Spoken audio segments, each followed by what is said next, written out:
Praise Lord. Yesu ashimwe cyane. Imana y'amahoro igutuhana umugisha.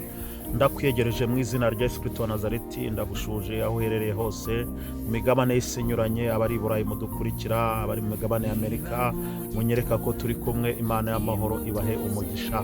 Ndagarutse guhanura ku buzima bwawe muri rya jambo Uwiteka Imana yaduhaye, muri rya reko Imana yaduhaye muri iyi minsi, rikubwira ngo ntuzapfa uzarama. Ndajya nkubwire ngo bashe kunyumva, ntuzapfa uzarama. Ni Reverend Sagu ya Mieri Moses Mbata Yesu Kristo muri kumwe muri uyu mwanya. Ndakwiyegereje mu izina rya Yesu Kristo uherereye hose, ubwiza bw'Imana bane nawe.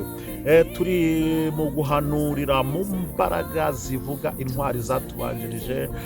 Ndagira nkubwire ngo iri jambo riri kutumanukiramo cyangwa se iri hishurirwa Umwami Imana yaduhaye, rigamije kukongerera no kukuneshereza bigambire kuguha imbaraga mu byo uri gucamo, ndetse no kukuneshereza ibyo uri guhura nabyo bikubangamiye. Topinini lesideko. Reka dusengane Imana mu izina rya Yesu Kristo wa Nazareti. Mana ya Abrahamu na Isaka na Yakobo, urakomeye kandi uteye ubwoba. Ndagusenze mu izina rya Yesu Kristo. Sengeye umuntu wese ubasha kumva iri jambo ry'Imana, iri jambo ryawe ukize ku mutima. Aherereye hose iri jambo rimanuke nyagura ku ngoma Imana rimutsindishiriza, abashe kurenga imitego ari guhura nabyo, kandi abashe kurenga imisozi muri imbere. Urakoze kumvishe gusenga kwanjye, ni mu izina ryiza rya Yesu Kristo wa Nazareti. Amen. Imana y'amahoro iduhane umugisha. Ndahamgarutse rero, ndagusaba gukanda ku subscribe niba aribwo bwa mbere uhageze, ndetse no kuri sharing ubutumwa bw'Umwami Imana. Itareba nk'abana b'abantu, iraguhemba, iraguha umugisha. Amen, amen. Yesu aduhane umugisha. Uyu munsi rero tugiye guhanura, n'ubundi turahanurira mu butwari. Tugiye kuvuga ku ntwari zatubanjirije. Uyu munsi intwari tugiye kubanza kuvugaho nk'uko Imana nshyize ku mutima, ni intwari yitwa Karebu. Intwari yitwa Karebu. Reka dusome ijambo ry'Imana twumve ubutwari bwa Karebu. Ariko ndagira ngo nkwifurize kuba intwari muri uru rugendo mu izina rya Yesu Kristo wa Nazareti. Dusomye igice cyo kubara cya 13, duhereye ku murongo wa 26. Ijambo ry'Imana ratubwira ngo icumirizana inkuru y'Yinshamugongo yacyo Karebu abahana. Icumirizana inkuru y'Yinshamugongo yacyo Karebu abahana. Intwari Karebu ni Imana intumyeho kugira ngo nkuganirize ku butwari bwe, maze nawe wumvireho w'Imana intumyeho, ufatiremo imbaraga muri iri jambo, wakiremo ubutsinzi n'ubudahangarwa mu izina rya Yesu Kristo, ubashe gutsinda ibyo bikurwanya. Ngo basohoye basanga Mose na Aroni n'iteraniro ry'Abisiraheli ryose, ngo n'iteraniro ry'Abisiraheli ryose i Kadeshi mu butayu bwa Parani. Bababwirana n'iteraniro ryose ibyo babonye, babereka za mbuto z'igihugu. Amen. Topinini lesideko. Ngo batekerereza Mose bati, twageze mu gihugu wadutumyemo, ngo ni ukuri koko n'icy'amata n'ubuki, ngo ngizi imbuto zacyo. Amen. Topinini lesideko tapideko. Ngo ariko abantu bagituyemo ngo ni abanyamaboko. Ngo ni abanyamaboko. Ngo kandi imidugudu yabo igoteshejwe inkike z'amabuye, kandi inkike z'amabuye. Ngo kandi sorry turwanura mu butayu, mwihangane. Ngo kandi ni minini cyane. Ngo kandi twabonye Abanaki, ngo Abameleki batuye mu gihugu cy'Inegebu, Abaheti n'Abayebusi n'Abamori batuye mu misozi. Amen. Abanyakanani batuye ku nyanja no mu bibaya bya Yorodani. Ngo Karebu ahoreza abantu imbere ya Mose ati, tuzamuke nonaha, tuzamuke nonaha, ngo tuhahindure uko tubasha rwose kuhatsinda. Yesu aduhane umugisha. Imana y'amahoro kwambika imbaraga, wowe ugira ubuntu bwo kunyumva. ndagira ngo nkubwire ngo hari igitumye Imana ikubashije kugira ngo unyumve uyu mwanya. Hari igitumye Imana ikubashije kugira ngo mesaje Imana inyujijemo uyu mwanya nawe ubashe kuyumva. Amen. Nta kindi rero Imana cyatumye itegurira ijambo cyangwa iduhira ishurirwa yo kuvuga ku ntwari, kwari ukugira ngo wowe uri muri uru rugendo uri guhura n'ibintu bikubangamiye ubashe kunesha. Amen. Iyi ntwari yitwa Karebu, nk'uko Imana yaduhishura uyu munsi, irakubwira iki cyangwa irakungura iki mu buzima bwawe. Amen. Uyu mugabo witwa Karebu ngo na umwe mu bagabo 12 bagiye gutata igihugu cy'i Kanani. Kanani ni iki? Kanani ni igihugu cy'amata n'ubuki, nk'uko ijambo ry'Imana ritubwiye. Kanani ni igihugu Imana yari yandikiye Abisiraheli ngo bazakigeremo bagubwe neza. Ku buzima bwawe Kanani nawe ni ahantu wagera ugashima Imana. Kanani yawe nicyo uri guterera imisozi ushaka kuwiteka kugira ngo aguhe. Amen. Kanani naho nawe wagera ukavuga uti mbonye ishimwe ryivugira. Kanani naho umwanzi watifuza ko wagera kandi wowe hashaka. Kanani naho wabasha gutsinda umwanzi wawe ukagubwa neza ukagera ku cyo umwanzi wawe adashaka. Yesu aduhane umugisha. Uyu aba bwoko bw'Imana rero, imiryango 12 y'Abisiraheli, Mose yari yategetswe n'Imana, ayibwira ngo ihaguruke bagende bitoranya muri imiryango ya 12 ya Isiraheli, bagende bitoranyamo umuntu umwe muri uwo muryango uhagarariye umuryango, bagende bajye gutata igihugu bagiye kujyamo, bazana amakuru bamenye uko bazakigeramo. Amen. Imana iduhane umugisha. Karebu rero yaragiye ahagarariye umuryango umwe muri imiryango 12 ya Isiraheli. Bibiliya iratubwiye ngo uko bagiye bahagarariye imiryango 12 ya Isiraheli, 10 bazanye inkuru y'inshamugongo. Amen. Inkuru y'inshamugongo. Ariko intwari yitwa Karebu yo ntago yarebye nk'uko bareba. Ndagira ngo nkwibutse nkiri ahangaha ko umwuka w'Imana mbwe nkubwire ngo iyo uri mu mwuka w'Imana ntago ureba ibintu nk'uko abandi babibona. Iyo uri mu mwuka w'Imana uri mu bwiza bw'Imana ureba uko abandi batareba. Ibyo abandi babona nk'ibicitse wowe ubiboneramo imbaraga, ukabiboneramo ubwiza bw'Imana.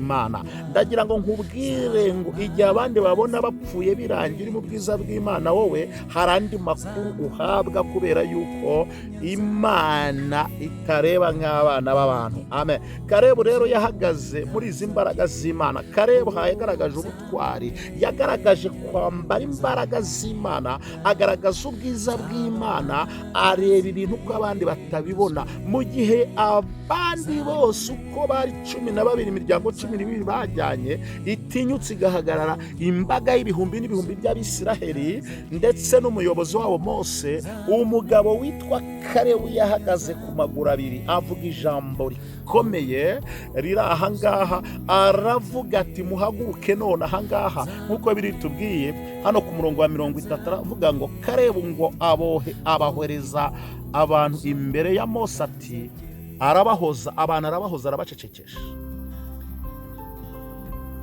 Urusaku indi miryango 10 yari izanye, urusaku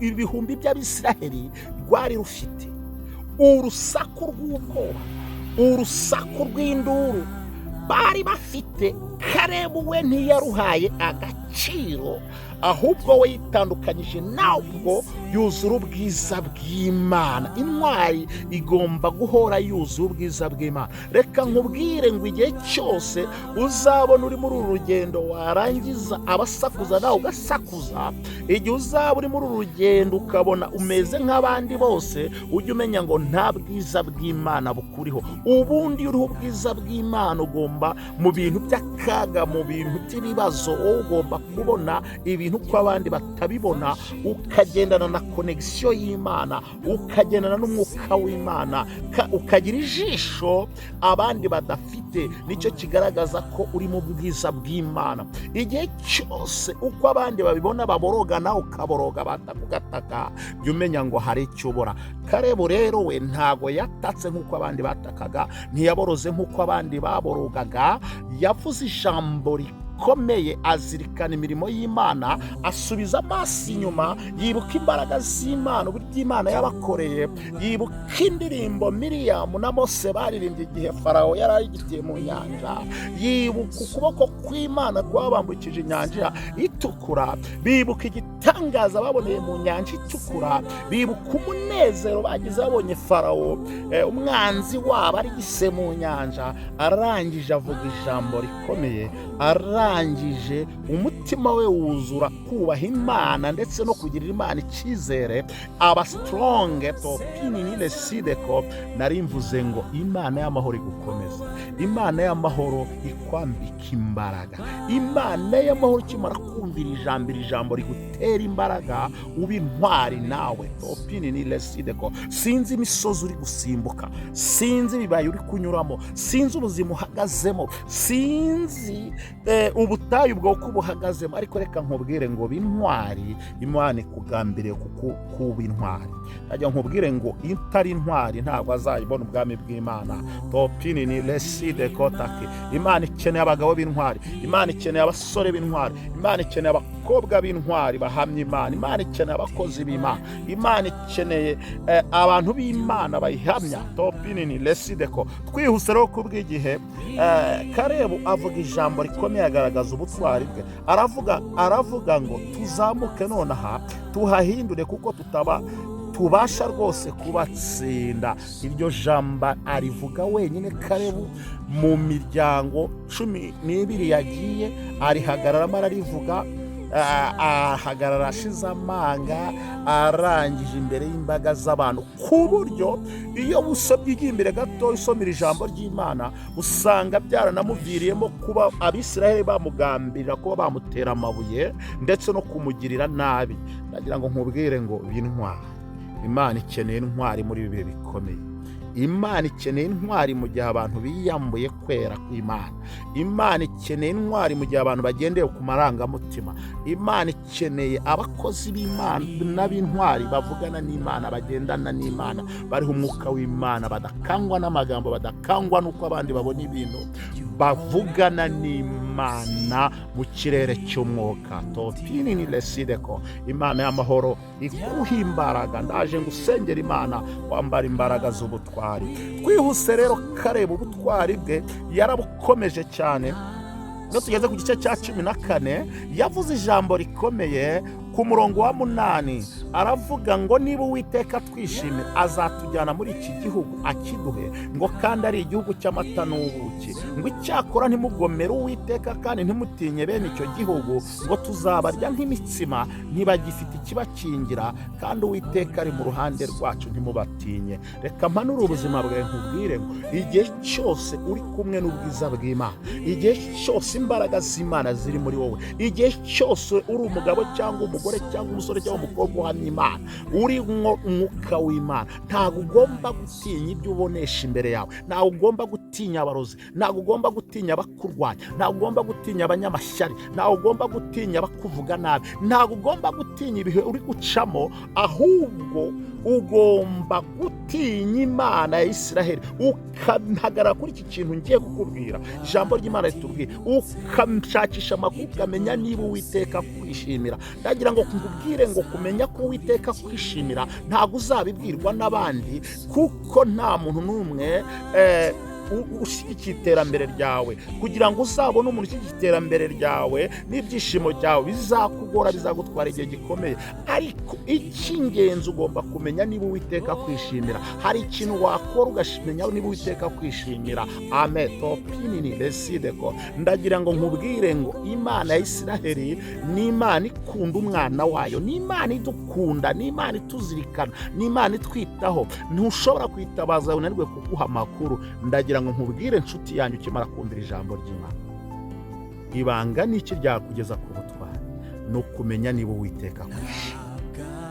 nta mwana w'umuntu uteze kuzakubwira niba Uwiteka akwishimira kugira ngo umubone bizakurushya, aho kugira ngo utinde ushakisha umwana w'umuntu wakubwira niba Uwiteka akwishimira, wagusobanura niba Uwiteka akwishimira. Shakisha Imana, nibyo bizakorohera umenye amakuru yizewe, umenye niba Uwiteka akwishimira. Avuga ijambo rikomeye, aravuga ngo niba Uwiteka twishimira ngo tuzabarya nk'imitsima. Reka nkubwire wowe unyumvishije, uri kunyura mu bintu bikomeye, niba Uwiteka kwishimira umwanzi wawe uzamurya nk'urya umutsima. Niba Uwiteka kwishimira ibikurwanya uzabirya nk'urya umutsima. Niba Uwiteka kwishimira amarozi bakohereza, imiteguro bagutega, ibyo bakuvugaho byose, bakwaturaho imivumo bakuvumaho, uzayirya nk'urya imitsima. Topinini leside. Nari nkubwiye ngo rero bintwara Uwiteka kunezerwa, bintwara Uwiteka kwishimira. Amahoro y'Imana abane nawe, ubwiza bw'Imana bubane nawe. Reka ngusengera Imana, ukimara kumvira ijambo wakira imbaraga zidasanzwe. Opinini leside. Ukeneye ko dusengana by'umwihariko, indimi zose tubasha kuzumva, wahamagara kuri izo nomero ziriho tugasengana Imana. Umwami Yesu akwishimire mu izina rya Yesu Kristo wa Nazareti. Data, nsengera umuntu wese wumvishira ijambo, manura imbaraga zawe zihindura ibyanze guhinduka, umutsindishirizaho yaratsinzwe, kandi umusubize mu ibyiringiro, kugira ngo ubwo intwari zizaba zicaye mu izina rya Yesu Kristo, kugira ngo twebwe tukiri muri urugendo ubashije kunyumva Yesu ukiri muri iyi nzira igoranye, irimo ibibazo binyuranye, ubwo Data Nyiringabo Imana igihe cy'intwari kizaba kigeze cyo kwicarana, unyumvisha azabashe kwicarana na Karebu mu izina rya Yesu Kristo. Niko nsabiye buri muntu wese wumvishe ubutumwa bwawe.